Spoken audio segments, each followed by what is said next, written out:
Sometimes the most dangerous thing you can do is the right thing at the wrong time. The rain hammered the tin roof of La Cantina Dorada that July evening in 1983, drowning out the mariachi music and laughter inside. 17-year-old Miguel Santos sat nursing a Coca-Cola, celebrating his first paycheck from the auto shop when the doors exploded inward. Men with machine guns swept the room like death incarnate, and Miguel's instincts, honed by years protecting his younger sister from neighborhood bullies, kicked in instantly. Without thinking, he tackled the quiet businessman at the next table, feeling the burn of a bullet tear through his shoulder as they hit the floor. Miguel had no idea he'd just saved Pablo Escobar. 3 weeks later, as mysterious money appeared in his family's mailbox and his sister received an impossible scholarship to America, Miguel began to understand that heroes and villains aren't always who they seem to be. His father's hidden photographs would soon reveal a truth that would shatter everything Miguel believed about courage, family, and the price of doing what's right. But the question that haunts him most isn't about Pablo Escobar. It's about what kind of man Miguel Santos is becoming. Before we jump back in, tell us where you're tuning in from, and if this story touches you, make sure you're subscribed because tomorrow I've saved something extra special for you. The antiseptic smell of Hospital San Vicente still clung to Miguel's clothes as he limped through the narrow streets of Barrio Antioquia, his left arm cradled in a sling that chafed against his neck. The late afternoon sun beat down mercilessly, turning the cracked pavement into a furnace that made his healing shoulder throb with each step. 3 weeks had passed since the shooting, but the phantom sound of gunfire still echoed in his ears during quiet moments. Miguel paused at the corner where Señora Martinez sold empanadas from her rickety cart, the same spot where he'd bought lunch every day since he was 12. She looked up from her oil-stained apron, her weathered face creasing into a mixture of concern and something else, something that looked almost like fear. "Mijo," she whispered, glancing around nervously before pressing a warm empanada into his good hand. "You should be more careful walking alone." Before Miguel could ask what she meant, she'd already turned away, busying herself with customers who weren't there. The empanada sat heavy in his palm, suddenly unwanted. This was the third person this week who'd acted strange around him, as if he carried some invisible mark that only they could see. The 2-story house he shared with his family came into view, its yellow paint peeling like sunburned skin. Miguel could hear his sister Carmen's laughter drifting through the open windows, a sound that had become precious since the scholarship letter arrived. UCLA, the envelope had read, with a return address that meant nothing to any of them. Full scholarship, room and board included, for a girl who'd never scored higher than average on any test Miguel knew about. His father, Roberto, sat on the front steps smoking a cigarette, his mechanic's hands still stained black despite the soap he'd scrubbed them with. At 45, Roberto Santos looked older, gray threading through his hair like wire, lines etched deep around his eyes from squinting into engine blocks and worry. "How was your first day back?" Roberto asked, though his gaze didn't quite meet Miguel's eyes. "Strange." Miguel settled beside him, wincing as the movement pulled at his stitches. "People keep looking at me different.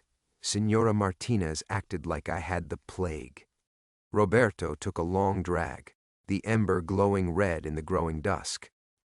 "People talk, mijo. What happened at La Cantina? It's not every day someone does what you did." "What I did was stupid." The words came out sharper than Miguel intended. He'd replayed that night 1,000 times, wondering why he'd thrown himself at a complete stranger. The businessman had been nobody special. Average height, quiet voice, expensive but understated clothes, the kind of man who blended into crowds. "I could have been killed. But you weren't."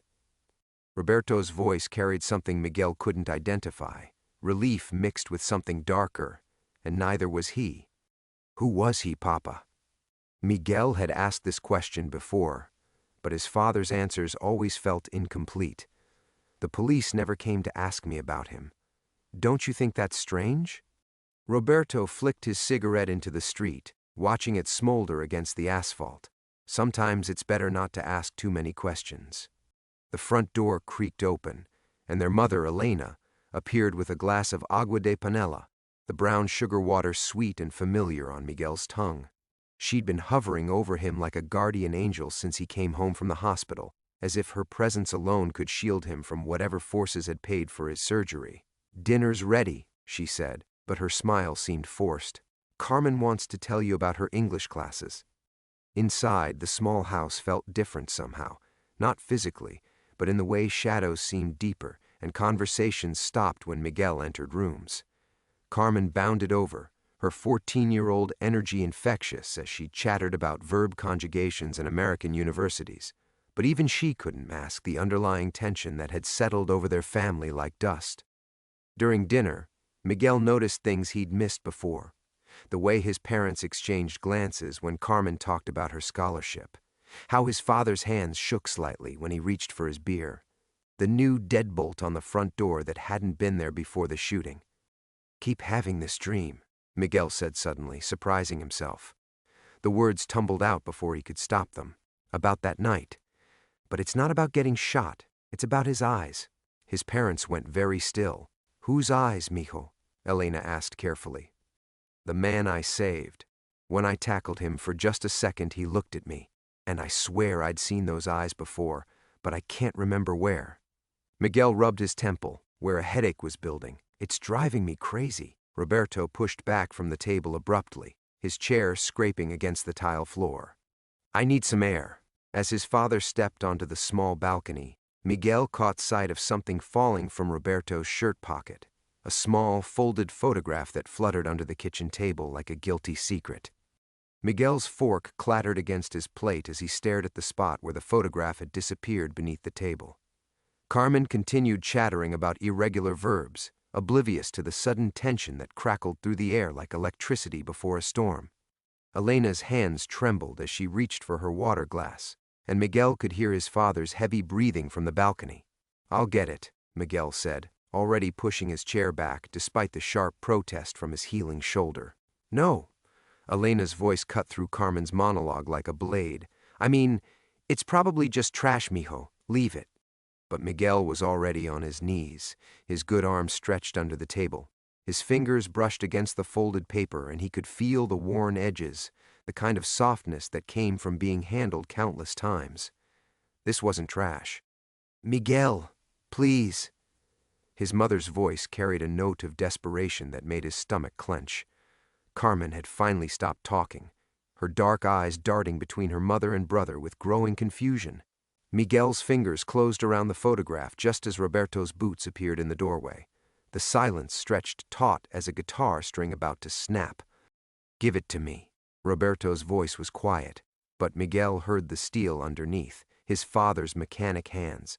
Those same hands that had taught Miguel to change oil and gap spark plugs now hung at his sides like weapons.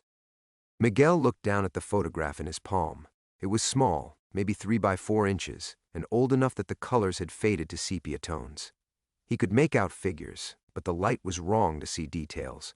All he needed to do was unfold it, tilt it toward the hanging bulb above the dinner table, and maybe the pieces of this puzzle would finally start making sense. "Miguel."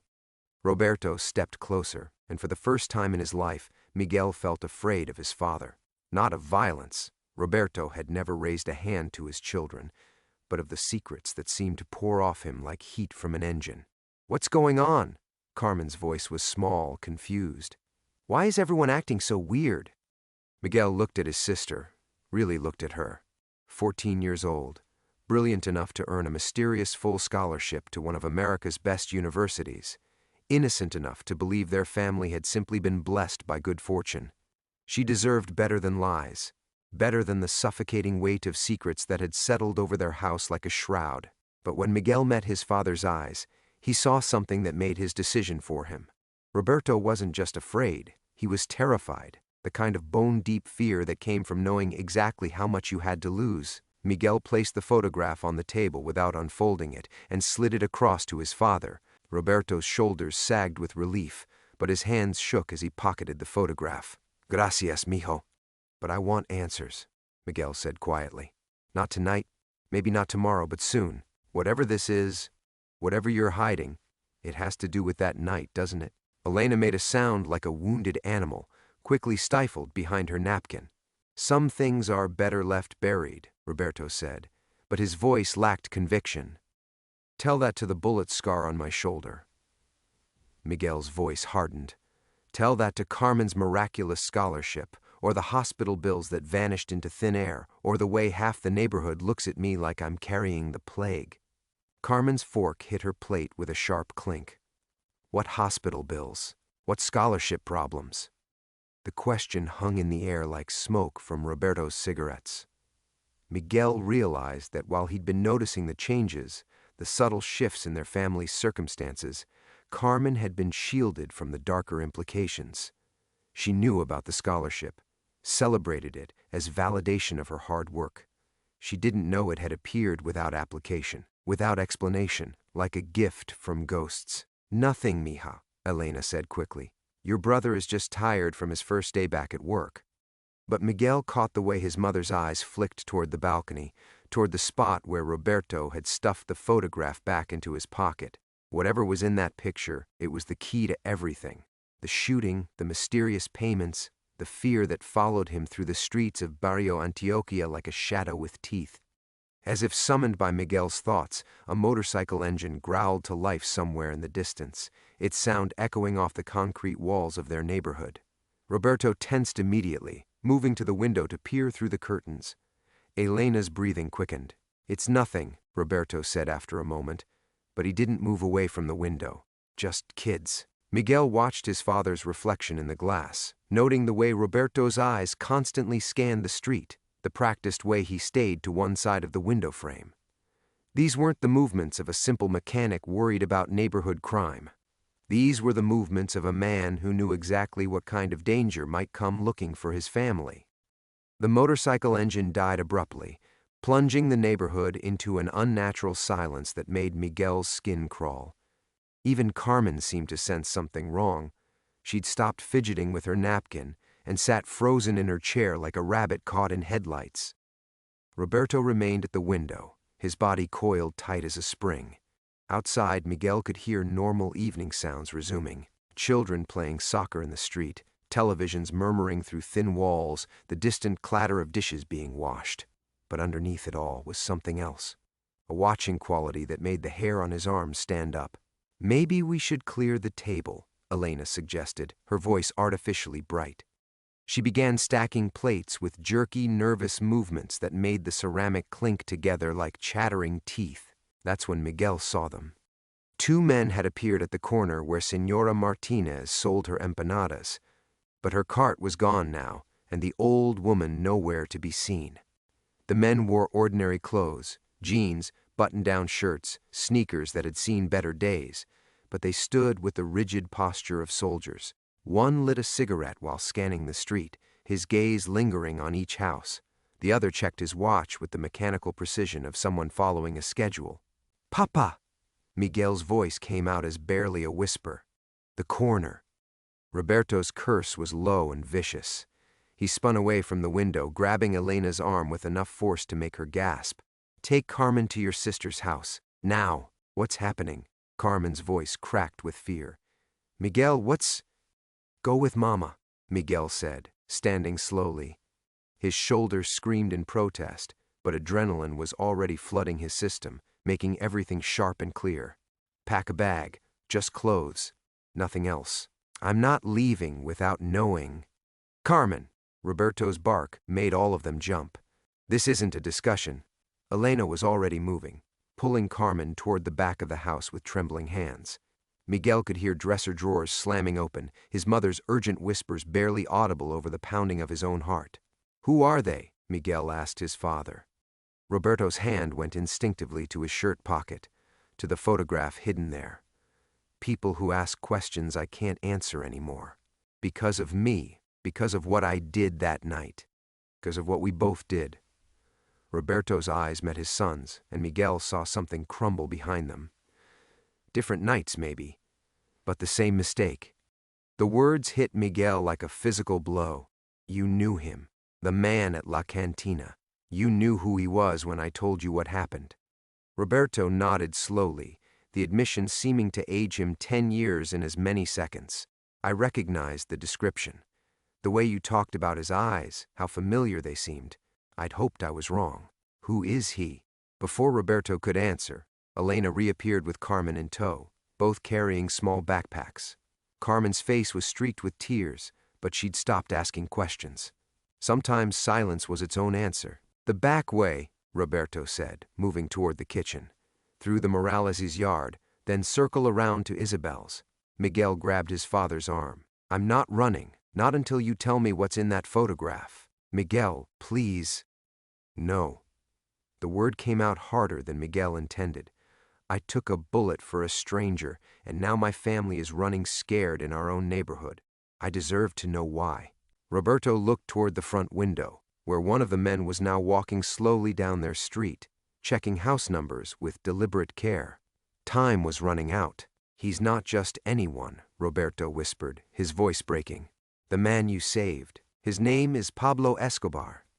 The name hit Miguel like ice water in his veins. Everyone in Medellin knew that name, whispered in bars, mentioned in hushed conversations that stopped when children entered rooms. The ghost who controlled the cocaine trade, the shadow behind half the violence that plagued their city. The man whose reach extended into every corner of Colombian life from the presidential palace to the humblest barrio. "And you," Miguel's voice failed him. "I worked for him. Years ago, before you were born, before I met your mother." Roberto's words tumbled out in a desperate rush. "I thought I was done with all that, thought he'd forgotten about me, but when you described the man you saved, when the money started appearing—" He pulled the photograph from his pocket with shaking hands. "I had to be sure." Miguel stared at the folded paper that contained answers to questions he'd been afraid to ask. Outside, footsteps echoed on their front walk, slow and deliberate. Carmen whimpered softly, and Elena pulled her closer. Roberto held out the photograph like an offering. "Once you see this, there's no going back. You'll understand why they're here, why your act of courage marked us all.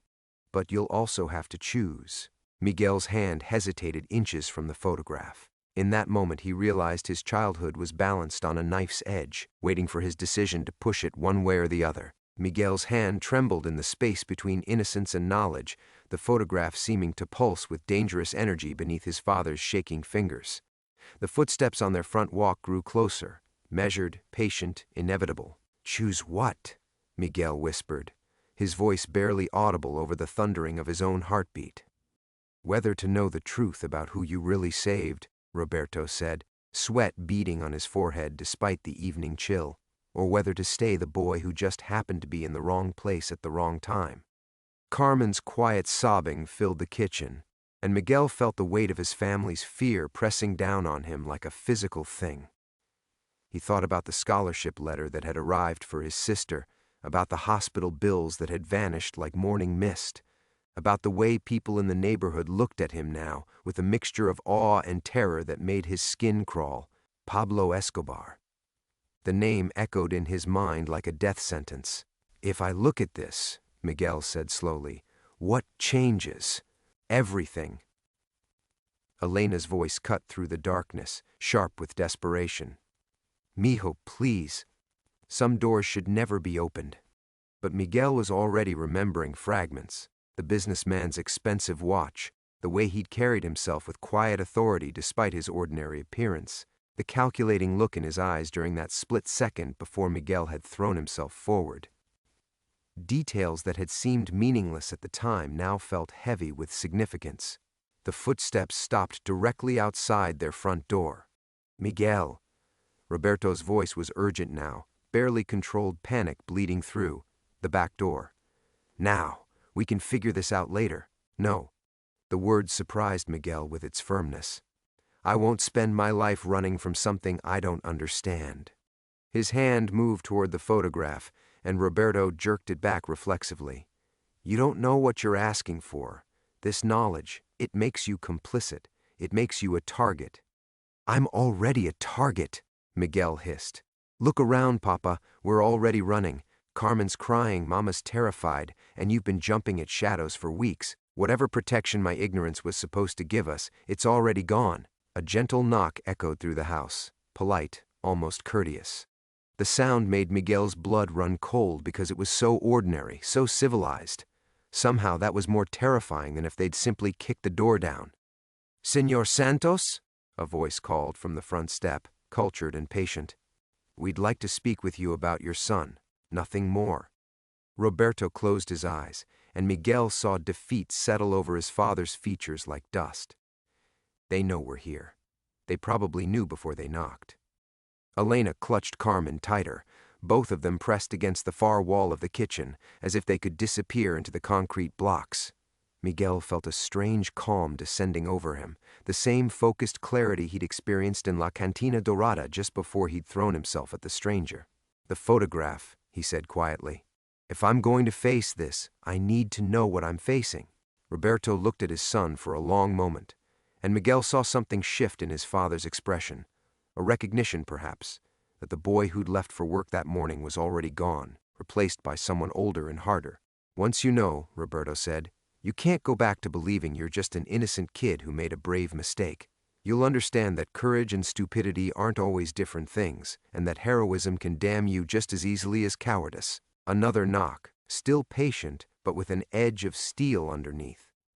Miguel thought about Carmen's scholarship, about walking through his own neighborhood and seeing fear in his neighbor's eyes, about the way his scar throbbed whenever he remembered those calculating eyes staring up at him from the cantina floor. He was already caught in something larger than himself. The only question was whether he'd face it blind or with his eyes open. "I need to know," he said finally. Roberto's hand shook as he began to unfold the photograph, then stopped. "What if I'm wrong? What if knowing destroys what's left of our family? What if not knowing does?" Miguel countered. The voice from the front step called again, still polite but with less patience. "Señor Santos, we'd prefer to keep this conversation private, for everyone's sake." Miguel looked at his sister, huddled against their mother, her young face streaked with tears and confusion. She deserved better than this, better than mysterious scholarships and midnight flights and the constant weight of unspoken dangers. But she also deserved a brother who understood the forces that threatened them. He reached for the photograph again, and this time Roberto didn't pull it away. "Some knowledge burns," his father warned. "Then I'll learn to live with the burns," Miguel said, his fingers closing over the folded paper that would change everything.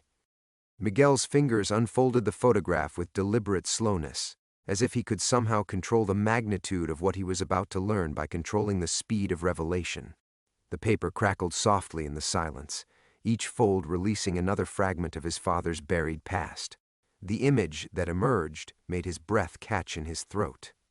It was Roberto, but a Roberto from another lifetime, younger, wearing a crisp white shirt and expensive sunglasses, standing beside a sleek motorcycle in what looked like a warehouse, and next to him, arm casually draped around his father's shoulders like they were old friends, was the man from La Cantina Dorada.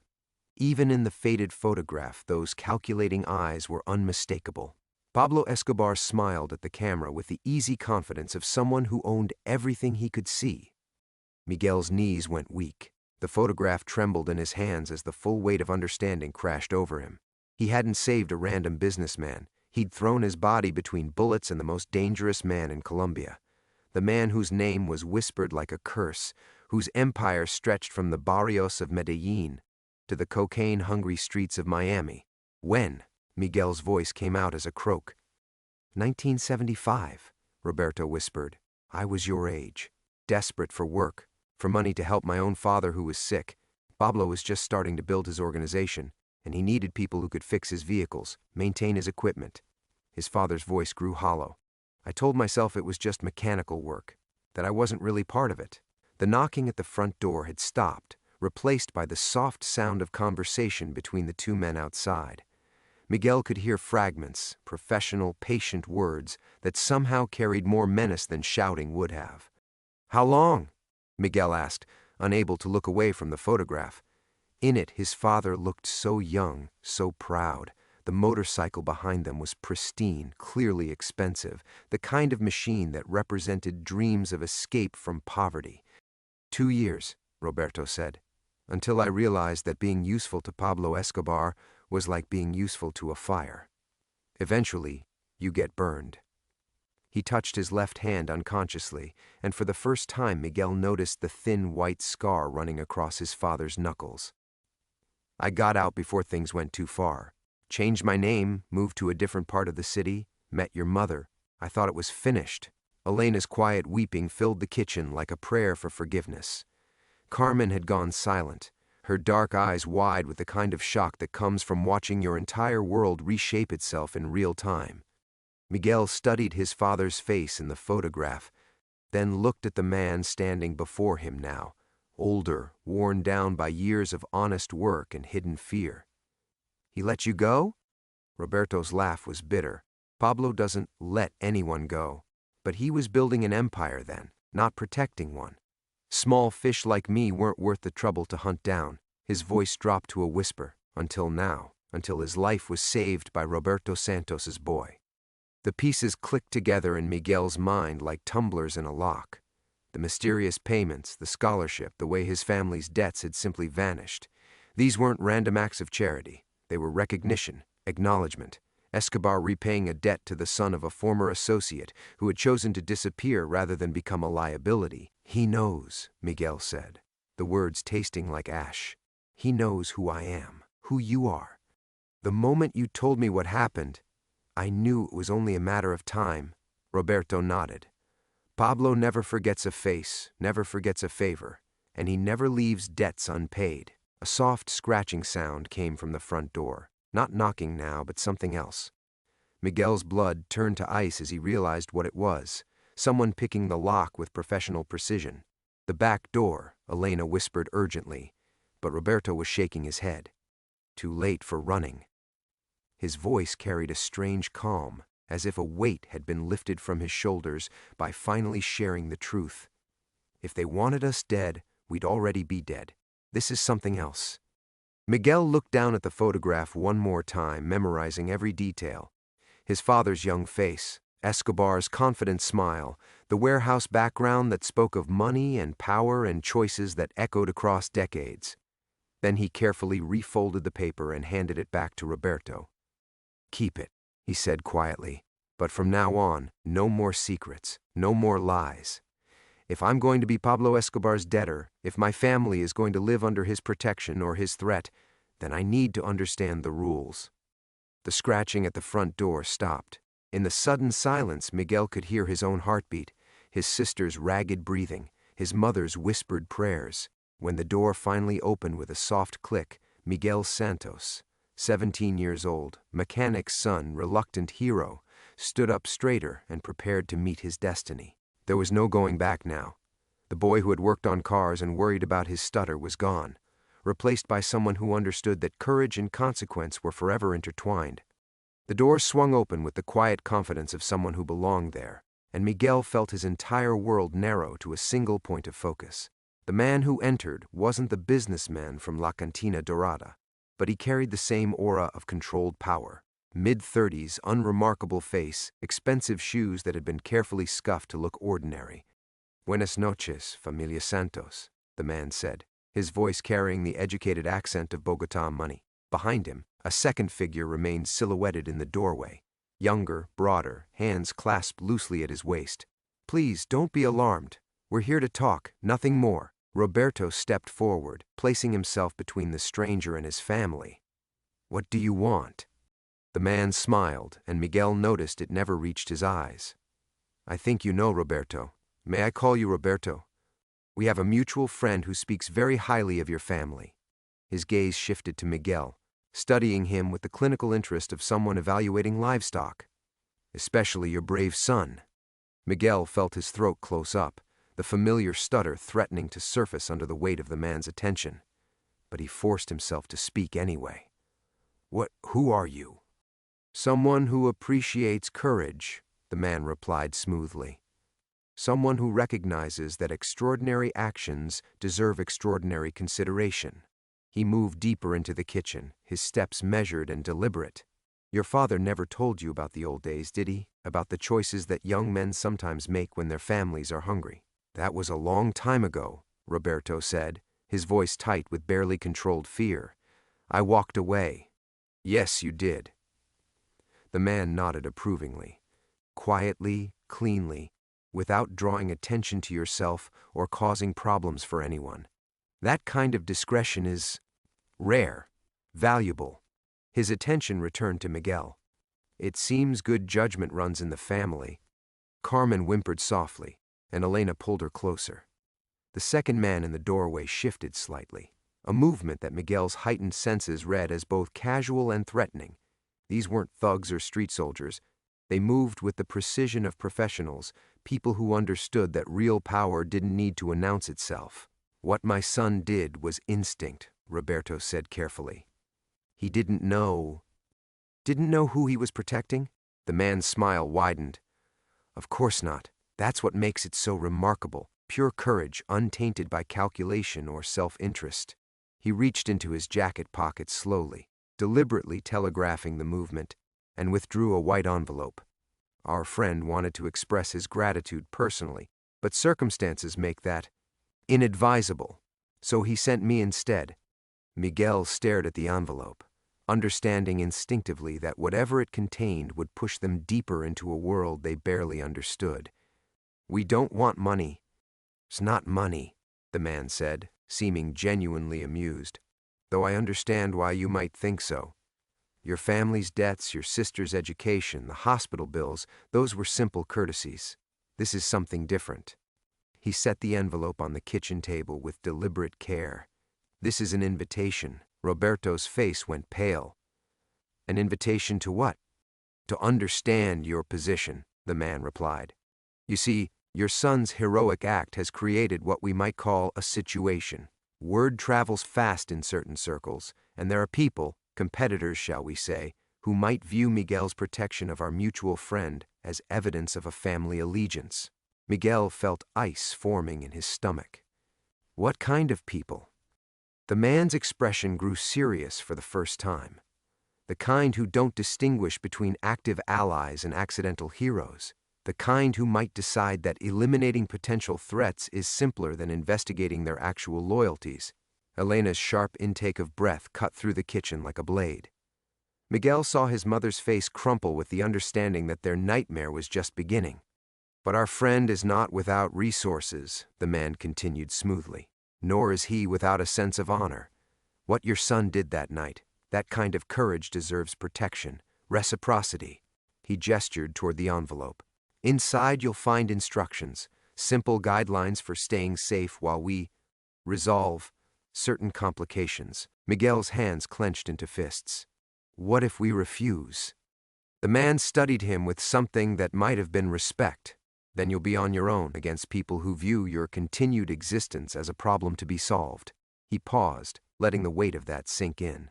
Your father understands these realities, don't you, Roberto? Roberto's nod was barely perceptible, the movement of a man acknowledging a trap he'd walked into 28 years earlier. The choice is yours, the man said, moving toward the door. But understand, there is no neutral ground in this world. You're either protected or you're prey.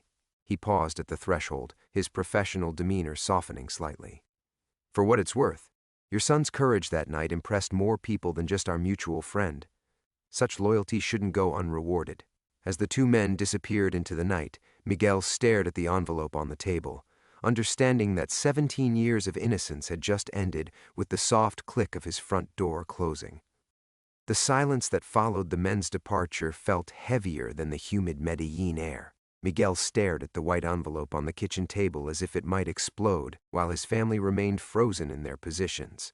Elena clutching Carmen against the far wall, Roberto standing guard between them and the door that had just closed on their old life. Don't touch it, Elena whispered, her voice breaking. Por favor, Miguel. Don't touch that thing. But Miguel was already reaching for it, his hands steadier than he'd expected. The envelope was expensive paper, heavy stock that spoke of money and influence. His name was written across the front in elegant script, Miguel Santos, El Valiente, the brave one. The words made his scar throb. Whatever's in there, Roberto said quietly. Once you read it, we can't pretend we don't know. We can't pretend we have a choice. Miguel's fingers traced the sealed edge. Through the paper he could feel multiple documents, perhaps photographs. We don't have a choice anyway, do we? That man made it clear. We're already targets. Carmen spoke for the first time since the men had entered. I don't want to go to America anymore. Her voice was small, frightened. I want to stay here with you. The words hit Miguel like a physical blow. His sister's scholarship, her chance at a future beyond the barrios, beyond the cycle of poverty and violence that trapped families like theirs, was tainted now. Everything that had seemed like miraculous good fortune was revealed as something darker, more complicated. You're going, he said firmly, looking at her tear-streaked face. Whatever else happens, you're getting out of this. And leave you here to… What? Carmen's voice rose, angry now. To become like Papa?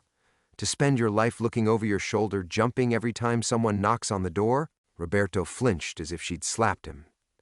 Miguel saw his father's face crumple slightly, years of hidden shame finally surfacing under the weight of his daughter's accusation. Your father did what he had to do to survive, Elena said sharply, defending her husband even as her world collapsed around them. We all did what we had to do. And look where it got us, Carmen shot back. Miguel saves one person's life, and suddenly we're hiding in our own kitchen, terrified of envelopes. Miguel felt something cold and hard crystallizing in his chest. Not fear exactly, but a kind of grim acceptance. His family was fracturing under the pressure of forces they couldn't control, and all because he'd acted on instinct in a moment of crisis. The irony wasn't lost on him. His attempt to protect a stranger had ultimately endangered the people he loved most. Stop, he said quietly, and something in his voice made them all look at him. This isn't Papa's fault. It's not Carmen's fault. It's mine. He picked up the envelope, feeling its weight. I made the choice in that cantina. I threw myself in front of those bullets. Everything that followed, that's on me. You saved someone's life, Roberto said desperately. That's not something to… I saved Pablo Escobar's life, Miguel corrected, the name feeling like poison on his tongue. The most dangerous man in Colombia, the man whose organization kills judges and police officers and innocent people every day.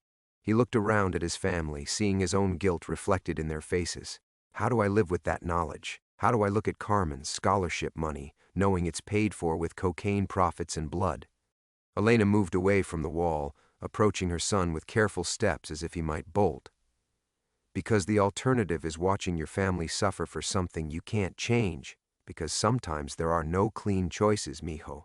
Only choices that let you protect the people you love. Miguel thought about the man who'd just left, his polite threats wrapped in elegant language, the casual way he'd described Miguel's family as either protected or prey. This was the world his father had tried to escape, the world that had reclaimed them the moment Miguel's courage had marked him as someone significant. Open it, Roberto said suddenly, his voice carrying a strange finality. Whatever they want from us, whatever they're offering or demanding, we need to know. Miguel's thumb slipped under the envelope's seal, and he felt it give way with a soft, tearing sound. Inside were 3 items, a photograph, a handwritten letter, and what looked like a business card made of the same expensive paper as the envelope. The photograph made his breath catch. It was recent, taken sometime in the last few weeks, judging by his healing scar. It showed Miguel walking to work, unaware he was being watched, crossing the street near the auto shop where he'd spent countless hours believing his biggest worry was whether he could afford to help his family pay rent. The message was clear. We know where you are, where you go, how you live. We've been watching. Miguel's hands shook slightly as he reached for the letter, understanding that whatever instructions it contained would determine whether his family's protection came with a price they could bear to pay. Miguel unfolded the letter with deliberate slowness, his father's breathing loud in the sudden quiet. The handwriting was different from the envelope, rougher, more personal, written with the confident strokes of someone accustomed to having his words obeyed without question. Miguel, your courage in La Cantina Dorada has not been forgotten. Neither has your father's loyal service in earlier times, or his wisdom in choosing discretion over conflict when circumstances changed. Unfortunately, your heroism has attracted unwanted attention. The Cali organization believes your family represents a renewed alliance between myself and certain Medellin interests. They are wrong, but their error could prove fatal for you and those you love. Tomorrow evening, you will receive visitors. Not my people, but theirs. They will come asking questions about that night, about what you saw, what you heard, what you remember about the man you protected. Your answers will determine whether they view you as an innocent bystander or a deliberate accomplice. I cannot protect you from this interrogation without confirming their suspicions. You must face it alone, as you face those bullets, with courage, but also with intelligence. Tell them nothing useful. Remember nothing clearly. Stutter more than usual. Let them think you are simple, frightened, confused. Your life depends on convincing dangerous men that saving me was random chance, not family loyalty. If you succeed in this deception, your sister's departure for America will be accelerated. She leaves in 3 days, not 3 weeks. Distance will keep her safe from any complications. The card enclosed will connect you to people who can provide emergency assistance, but use it only if you have no other choice. Any contact with my organization will validate their suspicions about your family's allegiances. Your father will understand the rules of this game. Trust his guidance. You acted with honor when it mattered. Now you must act with cunning to survive the consequences. P.E. Miguel's hands trembled as he passed the letter to Roberto, watching his father's face pale with each line. The business card was simple, just a phone number embossed in gold, nothing else. No name, no address, just digits that represented a lifeline they couldn't afford to use. 3 days? Carmen's voice cracked as she processed the timeline. I can't leave in 3 days. I'm not ready. You'll be ready, Elena said firmly, her maternal instincts overriding her fear. We'll make you ready. Roberto set the letter down carefully, his movements precise and controlled. The Cali Cartel, he said quietly, as if speaking the name too loudly might summon them. They're not like Pablo's people. No honor, no rules except profit and paranoia. His eyes met Miguel's. If they believe you're connected to Escobar, they won't just kill you. They'll make an example. Miguel felt his world tilting on its axis. The man he'd saved, this Pablo Escobar, was pulling strings to protect them. But that protection required Miguel to walk into mortal danger with nothing but his wits and his stutter as shields. How am I supposed to convince trained killers that I'm just some stupid kid who got lucky? By remembering that you were just some stupid kid who got lucky, Roberto replied. Before you knew his name, before you understood what you'd done, you were innocent. Find that version of yourself. Become him again. Carmen stood abruptly, her chair scraping against the floor. This is insane. We should run. Pack everything tonight and disappear before... Before what? Miguel interrupted. Before men with unlimited resources and government connections decide we're worth hunting? Before they kill Papa for what he knew 28 years ago? He gestured toward the letter. Escobar's right. Running proves guilt. Staying proves innocence. Or gets you killed, Elena whispered. Miguel looked at his mother, this woman who'd worked double shifts cleaning other people's houses, who'd stretched every peso to keep food on their table, who'd prayed every night for her children's safety, and felt something harden in his chest. Not courage this time, but determination born from pure necessity. Maybe, he admitted. But if I do this right, if I convince them I'm nothing more than an unlucky witness, Carmen gets her future and you get your lives back. He picked up the photograph of himself, studying the unconscious confidence on his face from just weeks ago. I need to practice being that person again. The one who didn't know that a single moment of bravery could destroy everything. Roberto reached across the table and gripped his son's wrist. Miguel, listen to me carefully. These men who are coming, they'll hurt you to test your reactions. They'll threaten your family to see if you break. They'll offer you money, drugs, women, anything to make you admit to knowledge you don't possess. His fingers tightened. The only thing keeping you alive will be their belief that you're worthless. Miguel nodded, understanding that tomorrow night would either free them or damn them all. Pablo Escobar had given him a chance to save his family, but the price was convincing the most dangerous men in Colombia that his heroism had been nothing more than teenage stupidity. The boy who'd thrown himself in front of bullets was about to face his greatest test yet. The rain started at dusk the next evening, drumming against the corrugated roof like bullets, a sound that made Miguel's scar ache with phantom pain. He sat at the kitchen table practicing his stutter, forcing the words to catch and stumble until they sounded natural again. I don't remember much. It happened so fast. Carmen's suitcase sat by the front door, hastily packed with everything that could fit. 3 days had become 2, then 1, as mysterious phone calls moved up her departure time with each passing hour. She would leave for the airport at dawn, before the questions could follow her to America. "They're here," Roberto whispered from the window, his voice tight with the kind of fear Miguel had never heard from his father before. 2 cars this time, not the single sedan from Pablo's emissaries. Men emerged from both vehicles, 6 in total, moving with predatory efficiency through the rain. These weren't polite messengers in expensive suits. These were soldiers. Miguel's carefully rehearsed words evaporated as the front door exploded inward, hinges torn from rotted wood by a single kick. The men who poured into their small house brought the scent of gunpowder and violence, their faces hard with the kind of cruelty that found pleasure in fear. Miguel Santos. The leader's voice carried a thick accent from Cali, each syllable sharp as broken glass. The famous hero. Miguel tried to stutter, to project the nervous confusion he'd practiced, but his throat had closed completely. The man approaching him wasn't interested in subtle interrogation or psychological games. His eyes held the flat emptiness of someone who'd killed so often it had become mundane. "Please," Miguel finally managed, the fear in his voice entirely real now. "I don't understand." The backhand sent him sprawling, his chair clattering to the floor. Stars exploded across his vision as his healing scar split open, fresh blood running down his neck. Elena's scream cut through the air like a siren. "Let's try this again," the man said pleasantly, as if he hadn't just shattered Miguel's carefully planned deception with casual violence. "You threw yourself in front of bullets meant for Pablo Escobar. Your family's debts disappeared overnight. Your sister gets a scholarship to America." He crouched beside Miguel, who was struggling to sit up against the overturned table. "You expect us to believe this is coincidence?" Miguel's prepared story, his carefully crafted innocence, lay in ruins around him like the broken chair. The blood flowing from his reopened wound was already undermining his attempt to seem harmless, marking him as someone who'd been close enough to violence to bear its scars. "We know your father used to cook for the Medellin organization," another man said, producing a manila folder thick with photographs.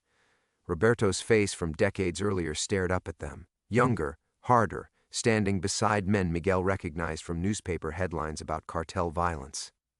"We know Pablo takes care of the families of old friends." Carmen whimpered from the corner where Elena held her, and the sound broke something fundamental in Miguel's chest. All of his planning, all of Pablo's careful instructions, were meaningless now. These men hadn't come seeking the truth. They'd come to deliver a message written in blood. "The boy knows nothing," Roberto said desperately, stepping forward despite the guns swinging toward him. "I worked for Pablo 28 years ago, yes, but Miguel was innocent." "Was," the leader agreed. Past tense. He grabbed Miguel's hair, forcing his face up toward the light.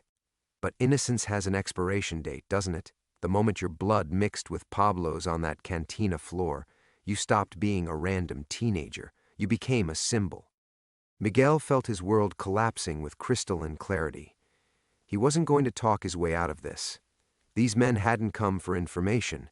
They'd come to eliminate what they saw as a propaganda victory for their enemies. The boy who'd saved Pablo Escobar couldn't be allowed to live and inspire others to similar acts of loyalty. "Your sister leaves for America in the morning," the man continued conversationally, producing a photograph of Carmen at the airport, clearly taken within the last few hours.